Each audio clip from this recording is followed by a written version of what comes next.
Grande manœuvre pour redresser ses finances et retrouver une marge de manœuvre au mercato. Le club a déjà engrangé 14 millions d'euros grâce aux ventes de Todibo, 8 millions d'euros via une clause sur son transfert à West Ham, et d'Alex Valle, 6 millions d'euros à Com. Le Barça espère encore des revenus supplémentaires grâce à d'anciens joueurs comme Trincao, Mingueza ou Mika Marmol sous contrat ailleurs.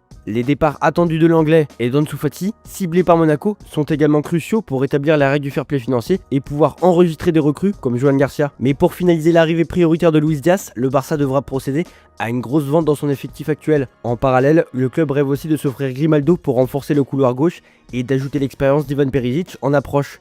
D'ailleurs, concernant Ansu Fati, selon les informations de Marca, l'AS Monaco a enfin formulé une première offre ces derniers jours.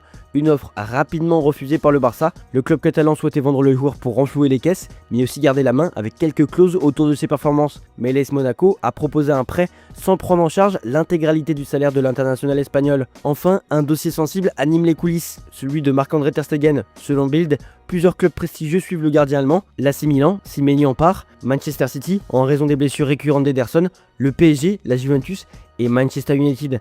Malgré ces rumeurs, ter Stegen reste attaché au Barça et entend se battre pour sa place. Manchester City poursuit son renouveau avec un accord à 15 millions d'euros pour Sverny Pan, jeune milieu norvégien de 18 ans qui signera 5 ans avant un prêt pour grandir encore. Déjà 150 millions d'euros dépensés cet été, City se restructure en profondeur, notamment sans De Bruyne, Walker et Grealish pour la Coupe du Monde des clubs. Le départ de Scott Carson, leader du vestiaire, symbolise ce tournant. Grealish, en froid avec Guardiola, pourrait quitter le club